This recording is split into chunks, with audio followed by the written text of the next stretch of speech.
Hello everyone, this is Priyanka and welcome to pre explore. So आज हम बात करने वाले हैं लेव वाइगोत्स्की से रिलेटेड जो थ्योरी है हमारी, यानी कि आज थर्ड क्लास रहेगी। इससे पहले 2 क्लासेस में हमने डिस्कस किया था जीन पियाजे और कोलबर्ग को। ठीक है, कितनी इंपॉर्टेंट थ्योरीज हैं आपको तो पता ही होगा। ठीक है, और आज थर्ड टॉपिक रहेगा लेव वाइगोत्स्की। सो चलिए शुरू करते हैं क्लास को।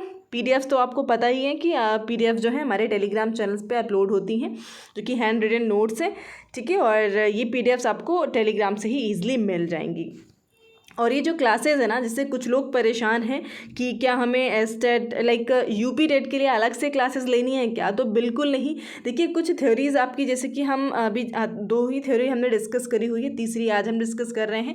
तो यही सेम चीज़ें आपको अब यूपी टेट में भी यही चीज़ें पढ़नी है। ठीक है, तो कुछ अलग से नहीं पढ़ना है। तो आपका टेट और साथ में सी टेट दोनों की ही प्रिपरेशन हो रही है। बस डिफरेंस ये होता है कि सी टेट में क्या होता है ना, कि सी टेट में आपका क्वेश्चंस ऐसे आते हैं कि वो आपके वो एटलीस्ट फैक्ट एग्जैक्टली नहीं आते हैं, वो थोड़ा सा पेडागोजिकल वे में आपसे पूछे जाते हैं। जबकि यूपी टेट में क्या होता है, फैक्चुअल क्वेश्चंस आते हैं। बस इतना सा फ़र्क होता है ना। तो हम सारी ही चीज़ें डिस्कस कर रहे हैं। तो आप क्लासेस ओवरऑल आपका टेट की भी प्रिपरेशन हो रही है एक तरीके से ना। तो चलिए शुरू करते हैं, टॉपिक की बात करेंगे। तो जैसे कि मैंने आपको बताया कि ऑलरेडी हम डिस्कस कर चुके हैं ना, तो नैतिक विकास के सिद्धांत को और संज्ञानात्मक विकास का सिद्धांत, जो कि जीन पियाजे का है। ठीक है, इन दोनों की थ्योरीज की बात कर चुके हैं ऑलरेडी। और आज हम बात करने वाले हैं वाइगोत्स्की के सिद्धांत की। ठीक है, सो लेव वाइगोत्स्की ने जो थ्योरी दी है उसे हम कहते हैं भाई सामाजिक सांस्कृतिक विकास का सिद्धांत। यानी कि इन्होंने सोशियो कल्चरल जो अप्रोच दे रखा है अपना, यानी कि एक सामाजिक और सांस्कृतिक विकास का सिद्धांत दिया है, जहाँ पे इन्होंने बहुत ज़्यादा इम्पोर्टेंस समाज और संस्कृति को दिया है बच्चे के विकास में। ठीक है, तो थोड़ा सा ऊपर पहले जान लेते हैं कि लेव वाइगोत्स्की बिलोंग्स कहाँ से करते हैं, है ना। इनके बारे में थोड़ा सा, ये चीज़ें एग्जाम में तो नहीं आती, बट थोड़ा बहुत जान के चलेंगे तो बेहतर है ना। वाइगोत्स्की एक रूसी मनोवैज्ञानिक थे। ठीक है, रसिया से बिलोंग करते थे। इन्होंने मानव के सांस्कृतिक तथा जैव सामाजिक विकास का सिद्धांत दिया है, जिसे सांस्कृतिक ऐतिहासिक मनोविज्ञान कहा जाता है। और इनका जन्म 14 नवंबर 1896 में रसिया में ही हुआ था। ठीक है, और इनकी मृत्यु भी 11 जून 1934 में हो जाती है। तो ये थोड़ा सा आपने जान लिया कि लेव वाइगोत्स्की बिलोंग कहाँ से करते हैं, और इनकी थ्योरी से रिलेटेड कुछ फैक्ट हैं जो हम जान लेते हैं ना। तो इन्हें सामाजिक सृजनवाद का जनक कहा जाता है ना, क्योंकि इनके थ्योरी का नाम ही है सामाजिक सांस्कृतिक विकास का सिद्धांत। और सेकंड पॉइंट क्या कहता है हमारा, बच्चों के द्वारा ज्ञान का सृजन स्वयं ही किया जाता है। तो इनका क्या मानना है कि बच्चे जो होते हैं वो अपने ज्ञान का सृजन खुद से करते हैं। ठीक है, और कुछ लोग का फैक्ट ये भी कहना होता है ना कि जो बच्चे होते हैं वो कोरी स्लेट के समान होते हैं। तो ऐसा बिल्कुल नहीं है। ठीक है, चाहे जीन पियाजे हो या वाइगोत्स्की हो, इन सभी का मानना है कि बच्चे कोरी स्लेट नहीं होते हैं ना, ब्लैंक स्लेट नहीं होते हैं। ठीक है, उनमें अपना कुछ ना कुछ चीज़ें होती हैं, ज्ञान होते हैं, और वो अपने ज्ञान का सृजन खुद ही करते हैं ना। बच्चे प्रॉपर एक्टिव रह करके चीज़ें सीखते हैं। बच्चे सामाजिक अंतःक्रिया के द्वारा सीखते हैं। यह दूसरा वर्ड आपको मिल गया कि बच्चे जो हैं कैसे सीखते हैं, तो सामाजिक अंतःक्रिया के द्वारा सीखते हैं ना। बच्चों का जो संज्ञानात्मक विकास है सामूहिक प्रक्रिया के द्वारा संभव हो पाता है। यानी कि बच्चा प्रॉपर एक ग्रुप का पार्टिसिपेंट बनकर ही चीज़ों को सीखता है ना। सामाजिकता जो सोशलाइजेशन है उसके अंदर कैसे आएगी भाई, तो एक समूह का जब तक वो हिस्सा नहीं बनेगा तब तक वो कैसे चीज़ों को सीख पाएगा ना। तो इन्होंने समाज को काफ़ी ज़्यादा इंपॉर्टेंस दिया है। वाइगोत्स्की के अनुसार विकास एक सतत प्रक्रिया है ना। वाइगोत्स्की क्या मानते हैं कि विकास डेवलपमेंट जीवन पर्यंत चलने वाली एक प्रक्रिया है, प्रोसेस है। ठीक है, कंटिन्यूअस चलती रहती है, ताउम्र चलती रहती है। ठीक है, वाइगोत्स्की का मानना है कि भाषा का विकास सामाजिक अंतःक्रिया से, खैर ये पॉइंट हम ऑलरेडी भी देख चुके हैं ना, कि सामाजिक अंतःक्रिया के द्वारा ही होता है ना। सामाजिक भाई बच्चा सामाजिक कैसे होगा, जब लोगों के साथ उठना बैठना शुरू करेगा। अब यहाँ पे जैसे कि हमने समाज के बारे में काफ़ी वर्ड सुने ऊपर, तो इनकी थ्योरी जो है कुछ 3 शब्द हैं जिनके इर्द गिर्द ही घूमती रहती है ना। और ये वर्ड्स आपको कभी भी नज़र आते हैं तो आपको ध्यान, आपका दिमाग तुरंत वाइगोत्स्की की तरफ जाना चाहिए ना। तो शॉर्ट वे में आप याद कर सकते हैं SCL, यानी कि सोशल। ठीक है, क्या कह सकते हैं हम, सोशल कह सकते हैं। और सी से हो जाएगा कल्चर, ठीक है, और एल से हो जाता है लैंग्वेज, जैसे कि ऊपर लिख भी रखा है हमने ना। तो ये 3 वर्ड हैं और ये की वर्ड्स हैं आपके, ठीक है, जहाँ पे सामाजिक अंतःक्रिया, संस्कृति, भाषा। भाई सामाजिक अंतःक्रिया मतलब बच्चे को क्या करना है। अब छोटा बच्चा होता है ना, जिसका जन्म हुआ है अभी अभी, वो कैसी चीज़ें सीखता है। सबसे पहले जो उसके टीचर होंगे कौन होगा, उसके माता पिता होते हैं, ठीक है। शुरुआत में वो अपने माता पिता के आसपास रहता है और उनके द्वारा जो भी चीज़ें करी जाती हैं उनको वो देख करके सुनता है, समझता है और सीखता है।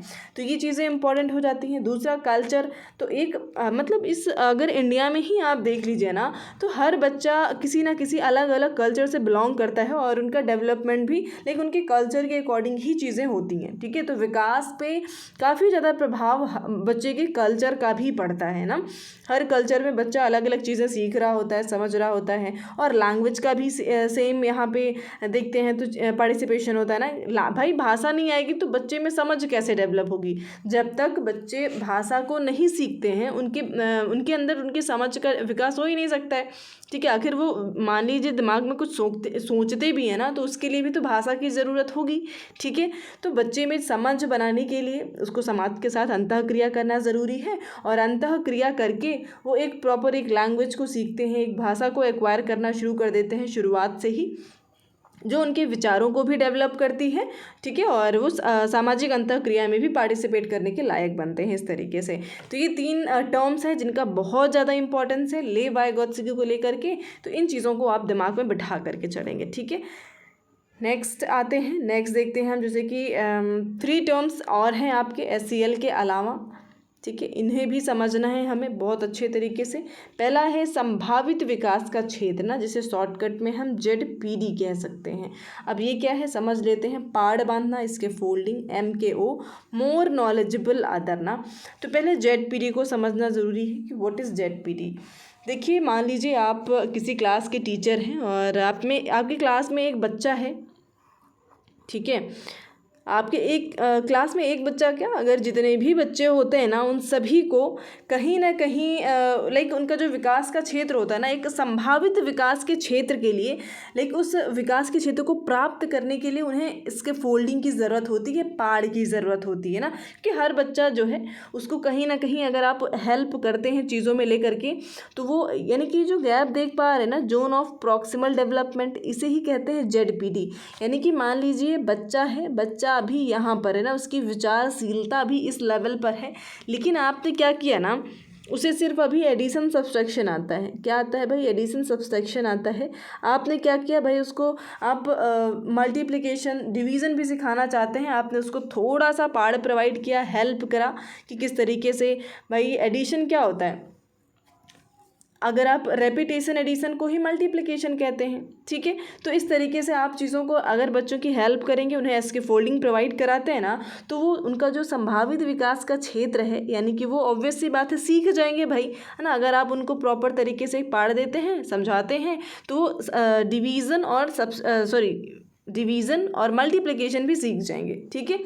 उसके लिए ज़रूरी किस चीज़ की है, तो इसके फोल्डिंग की ज़रूरत होगी भाई, पाड़ देने की ज़रूरत होती है। इसका पाड़ देने का एक छोटा सा एग्जांपल और समझ लीजिए कि जब भी बच्चे को कुछ आप सिखाना चाहते हैं ना, कुछ नया हो या फिर जो उन्हें चीज़ें नहीं आ रही हो वो सिखाना चाहते हैं, तो उसके लिए हमेशा ही क्या करना होता है, मोस्टली नया में ही आप ये चीज़ अप्लाई कर सकते हैं कि आप क्या कर सकते हैं कि कोई हाफ सॉल्व क्वेश्चन दे दीजिए बच्चे को, ठीक है। मतलब आधा सॉल्व कराइए, समझाइए उसको और उसको पूरा कंप्लीट करने के लिए दे दीजिए, या फिर 1 से 2 क्वेश्चन आप समझा दीजिए और अदर 3-4 क्वेश्चन उसको सॉल्व करने के लिए दे दीजिए, ठीक है। और MKO क्या होता है, तो वही मोर नॉलेजेबल अदर, जो आपको ये चीज़ें समझा रहा है, आपको इसके फोल्डिंग प्रोवाइड कर रहा है, वही आपका MKO बन जाता है। तो ये 3 टर्म्स बहुत इंपॉर्टेंट है एग्ज़ाम के व्यू से। सो आई होप समझ गए होंगे। स्टिल कोई डाउट है तो आप ज़रूर कमेंट सेक्शन में पूछ सकते हैं ना। और जो भी फर्स्ट टाइम क्लास में है, चैनल को लाइक शेयर सब्सक्राइब करना बिल्कुल नहीं भूलेंगे, ठीक है। देखिए भाई, आप अब मेरे लिए मोटिवेशन का काम क्या करेगा कि आप वीडियो को लाइक कर रहे हैं, शेयर कर रहे हैं, ठीक है, व्यूज़ आ रहे हैं, तो ऑब्वियस सी बात है भाई मोटिवेशन बढ़ेगा और मैं चीज़ें और बेहतर आपके लिए कर पाऊँगी, ठीक है। सो आगे आते हैं, सेम चीज़ जो मैंने आपको अभी इधर समझाया है वही यहाँ पे एक फिगर के थ्रू भी आपको समझाया गया है ना। ये वो चीज़ें, ये सर्कल जो आप देख पा रहे हैं, things the learner can do, खुद से जो बच्चा यहाँ पे कर पाएगा, ठीक है। इसके अंदर वो सारी चीज़ें होंगी जो बच्चा खुद से करने में एबल होगा, ठीक है। अभी जो बाहर वाला एरिया, इसे ही बोलते हैं ZPD। अब यहाँ पे पहुँचने के लिए बच्चे को पाड़ की ज़रूरत है। किसकी ज़रूरत होगी भाई? बच्चे को पाड़ की ज़रूरत होगी। जब आप उसे इसके फोल्डिंग प्रोवाइड करेंगे तब वो इस एरिया में पहुँच पाएगा। और उसके बाहर फिर अगर आप उसको समझाएंगे भी, स्टिल वो समझ नहीं पाएगा ना। Things the learner can not do, यानी कि इसके बाहर का जो एरिया होगा ना, फिर वो बच्चा कवर अप नहीं कर पाएगा। अगर आप चाहते हैं ना कि क्लास फर्स्ट के बच्चे को हाई स्कूल की चीज़ें पढ़ाएंगे तो उसके समझ से बाहर हो जाएंगी, ठीक है। तो ये है, आई होप समझ गए होंगे। और खैर जितने भी पॉइंट्स मैंने यहाँ पे लिखे हैं, आपको समझाए हैं, बताए हैं, एक भी ऐसा पॉइंट नहीं है जो अनइम्पॉर्टेंट हो, ठीक है। अगर आपने प्रीवियस ईयर एनालाइज किया होगा तो आपको ये आइडिया होगा कि कितनी इंपॉर्टेंट चीज़ें यहाँ पे लिखी हुई हैं, ठीक है। भाषा के 3 चरण होते हैं, ये वाइगोत्स्की का कहना है, ठीक है। एक होती है सामाजिक वाक, जहाँ पे बच्चे सोशल, समाज का पार्ट बन के लोगों के साथ बातचीत करते हैं, और इसे हम क्या बोलते हैं भाई? सोशल स्पीच बोलेंगे, सामाजिक वाक बोलते हैं, ठीक है। नेक्स्ट है इम्पॉर्टेंट, यहाँ से पूछा जाता है आपका प्राइवेट स्पीच, निजी वाक क्या होता है। तो यहाँ पे क्या होता है ना, बच्चे जो 3 से 5 साल के बच्चे होते हैं, ये क्या करते हैं कि अपना, मान लीजिए कुछ काम कर रहे हैं, कुछ खेल रहे हैं, कुछ भी कर रहे हैं, तो ये अपने आप को ही, अपने आप से खुद को फैसिलिटेट करने के लिए धीरे धीरे बोल बोल करके अपना काम करते रहते हैं। इसे ही क्या बोलते हैं हम? प्राइवेट स्पीच बोलेंगे, ठीक है। ये चीज़ हो गया। नेक्स्ट क्या है? इनर स्पीच, आंतरिक वाक ना। अब जब बच्चा थोड़ा और बड़ा हो जाता है ना, और मन में पढ़ना सीख जाता है चीज़ों को, अब मान लीजिए उसे रीडिंग करने के लिए आपने दिया, तो वो आराम से अपनी बुक को मन में पढ़ सकता है, और वो स्थिरता बना करके, यानी कि प्रॉपर उसका अटेंशन बना रहेगा और मन में अभी वो पढ़ सकता है। तो इनर स्पीच तभी बच्चे में आएगी जब वो थोड़ा सा एक लेवल अप हो जाएगा, ठीक है। तो ये चीज़ें हो गई। और इसके बाद एक पॉइंट और होगा जहाँ पे हम जीन पियाजे और वाइगोत्स्की को कंपेयर करके जानेंगे, ठीक है। उनका व्यू क्या है, वो क्या कहते क्या है लैंग्वेज पे, ठीक है। देखिए, पियाजे कहते हैं कि विचार पहले आते हैं और भाषा बाद में आती है, ठीक है। इस पॉइंट पे ध्यान देंगे। एग्जैक्टली ऐसा ही क्वेश्चन आपसे पूछ लिया जाता है कि भाई पियाजे का मानना है कि विचार बच्चे में पहले आ जाते हैं और भाषा बाद में आती है, ठीक है। जबकि वाइगोत्स्की का कहना है कि भाषा का विचारों पर गहरा प्रभाव पड़ता है, और ठीक है, क्योंकि भाई बच्चा जब भाषा सीखेगा तभी तो उसमें विचार डेवलप होंगे ना। अब कुछ दिमाग में सोचने के लिए भी तो आपके पास भाषा होनी चाहिए, ठीक है। तो दोनों के जो सेंटेंस हैं, लाइक जो उन्होंने स्टेटमेंट कहा है ना, इसे आपको एज इट इज़ अपने दिमाग में बिठाना होगा। एग्ज़ाम में ऐसे ही पूछ लिया जाता है। सो आज की क्लास हमारी यहीं पर ओवर होती है। आई होप आपको चीज़ें समझ में आई हों, है ना।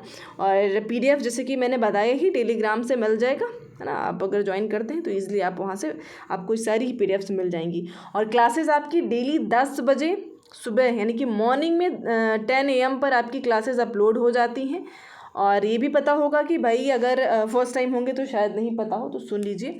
वीक में जैसे 6 डेज़ हैं, तो 3 डेज़ हम PYQ प्रैक्टिस करते हैं, यानी कि अल्टरनेटली हमारी क्लासेस चल रही हैं, ठीक है। और 3 डेज़ हम कंटेंट की प्रैक्टिस कर रहे हैं, ठीक है। तो आज कंटेंट आपको मिल रहा है, तो नेक्स्ट डे आपको PYQ मिलने वाले हैं ना। तो आप हमारे साथ जुड़ सकते हैं, और चैनल को शेयर करना बिल्कुल नहीं भूलेंगे ना। Thank you everyone.